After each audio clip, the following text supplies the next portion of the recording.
Beginning of the year that this will be a team that could, make a little bit of history tomorrow night if you guys can go there and win, be the first team since '86, '87 to win 5 ACC road games? Well, I don't know the stats like Tim Beret, so I didn't know what kind of records we have. Certainly, I'm proud of our guys for the way they've played all year, and to get 4 ACC road wins is it's pretty good. I mean, it's really tough to do.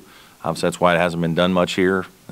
Understand we play an extra game or two probably, but it's hard to win in this league on the road. And the win on Saturday, I thought our guys played exceptionally well those last 15 minutes. I just think that we showed a little more mental toughness than we've shown at certain points in the last year or two, and our guys just found a way to get it done and played really well down the stretch in a game that was important. Rallying to win that game on Saturday with another road game so close, is that something that you guys can draw on both as coaches? Well, you hope so, but every game starts different though. Every game will take on an identity of its own, and you got to muster your own enthusiasm and energy and good play to kind of build off that. Certainly I think we go in there with some confidence, which is good. I think Wake Forest, is coming off a game where they were embarrassed a little bit, much like we were when we played in North Carolina. We didn't play very well in that game, and North Carolina's playing great basketball. So, you kind of get a bad taste in your mouth, and I think, we'll see a team in Wake that's probably a little bit angry when they start and really be ready to compete, and we got to have ourselves ready to go right from the outset. Is that something you mentioned to your players? Yeah, we'll talk about that here over the next day or so, just making sure our guys understand, everything about the opponent they're playing. KJ had 16 and 5 and 4 steals last game, and you called it, just sort of a normal game for him. Is it surprising to you how well he's played this year? A little bit, but not. The 30-point, 14 rebound games are, those are the ones that stand out as, you don't see those. 16 points, 5 rebounds, 3 or 4 steals. No, we thought he would do those kinds of things this year. And proud that he's been able to do it. I mean, he's worked hard at it, and I like the steals because it shows his athleticism and it shows his activity level on the defensive end as well. I think offensively he was okay on Saturday. I don't think he was great, but he found other ways to affect the game, and he did that a little bit against NC State. And I think that's what really good players do. It's not going out and getting 25 every night. There are going to be nights you're not going to be able to do that. Teams are going to gear up to stopping you and taking some things away. Now, can you still have an impact on the game? Can you still be a difference maker in the game without always having the ball? And defensively blocking shots, defensively getting steals, maybe offensively getting assists and getting other guys shots, rebounding the ball. And I think that's where KJ is learning to even take his game to another level. And, I'm really proud of him for that. I asked KJ if he could give us a sense of how much more difficult these road games are, despite the fact that you guys have beat Wake Forest, already once this year here. Going on the road, how much more difficult is it when you're in somebody else's gym like that? And you've already beaten? It's more difficult. Just, I think anytime you play a team that you've beaten at home first, when you go to their place, there's a little more. That team wants to even the score. I think that's natural, and so I think there's some. There's a sense of let's get these guys and let's really be ready.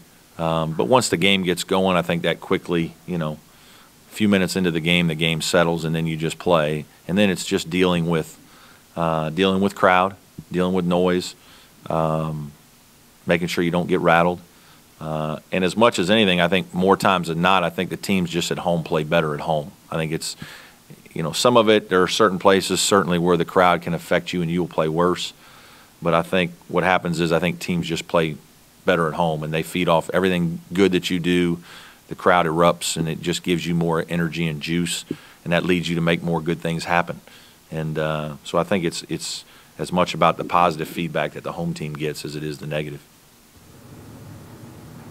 KJ's made sort of these huge statistical leaps each year he's been Yep. here. I mean, do you see the room in his game to do that again? Well, I think he can certainly make some improvements without a doubt. I don't know that you then go from 17 points to 24 points. You know, it's easier to go from 10 to 17 than it is from 17 to 24. But I think he can become a better player, absolutely. I think his assists can be better. I think his rebound. I mean, you know, there's a myriad of things that he can still improve and showcase his game. And some of the things we talked about, just, again, continuing to affect the game without just points.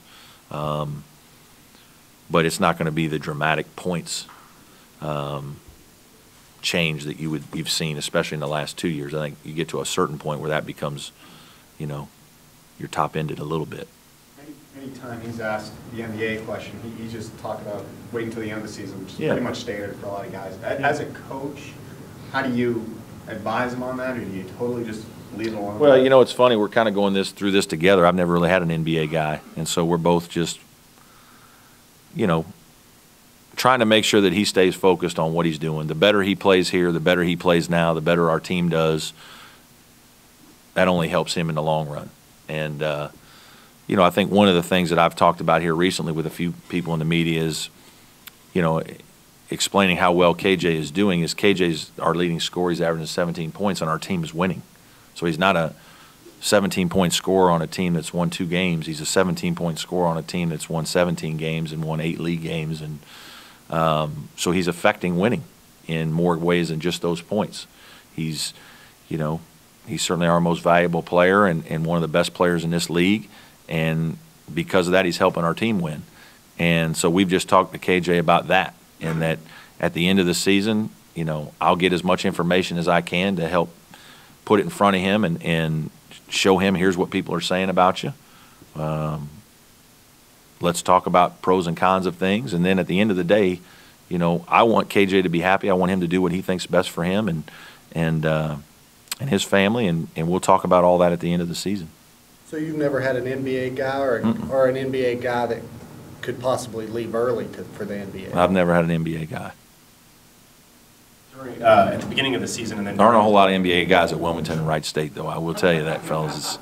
There aren't thousands of them at Clemson either, by the way. You know, so. Did you see that potential in him when you recruited him? Oh, I saw NBA athleticism. You know, I remember saying when we signed him that, you know, people thought Brian Narcissus was a really good athlete, and he is. But KJ McDaniels is better.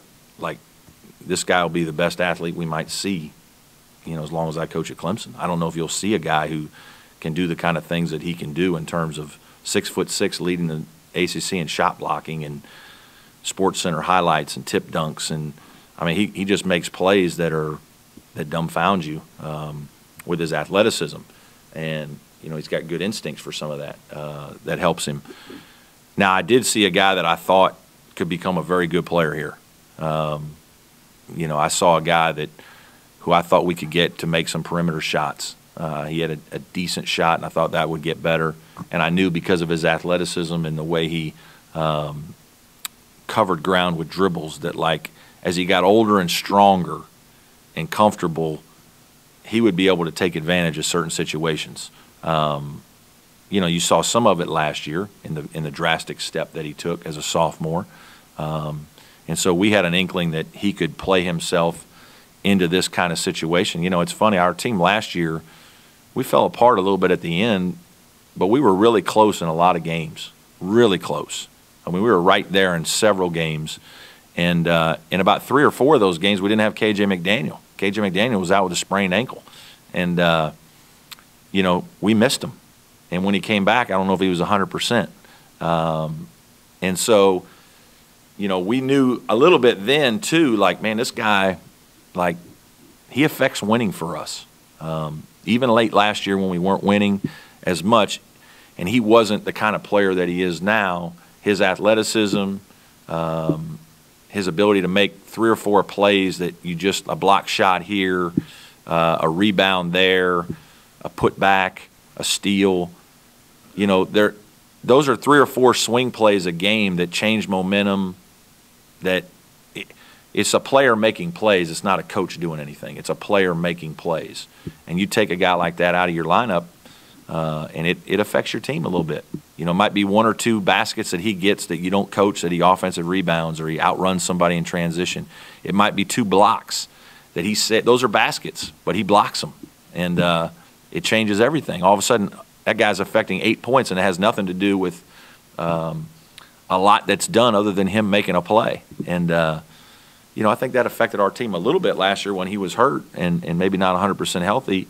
And so I did have feeling that and realized that a little bit more going into this season that, hey, this guy affects winning. If we thought he would average 15 to some odd points a game. I mean, we just felt like he's going to make the next step because we knew he still had a huge step to make. And, you know, he's done that. In your program, can KJ be a guy that the way CJ Spiller was for Dabo and really kind of show that, hey, you can come to Clemson? And I think he certainly can help with that. I think he's helped already. I think he helped, you know, some with Dante Grantham. You know, the next step wasn't taken, but we certainly talked about, you know, Dante Grantham. You know, here's a guy that has made a huge step as a sophomore, and he's being invited to all these camps and having this opportunity. He's going to make another step as a junior. And Dante really liked KJ when he visited. Those guys, you know, were friends during the visit. KJ did a great job as a recruiter in terms of helping us. And so I do think that was another little thing that helped in the progression. And certainly right now we're using that in our recruiting to kids that, like, you know, you have a chance to be a primary player here, and if you have a chance to be a primary player and play well at this level, become an all-ACC guy, you know, you're going to have a chance to achieve the dream you want to achieve. So there's no question that that's something we talk about in recruiting, and it helps us. And you know, and KJ's been great for that because of his development. Last question. What was your reaction the other night when you saw I'm sure you saw the reaction of Jim Boeheim at the end of the Duke game last night. I'm just curious what you thought. I mean, just a coach upset with a call. I mean, I don't know. I'm not going to go down that road about what he was thinking or why he did it, or I don't know why. Just in the sense, were you surprised that it was that? I didn't see it really, to be honest with you. I didn't watch the game. So I just saw the highlight of it. And, I mean, of course, I'm surprised because everybody's surprised when a guy does something like that. But, you know, just part of it.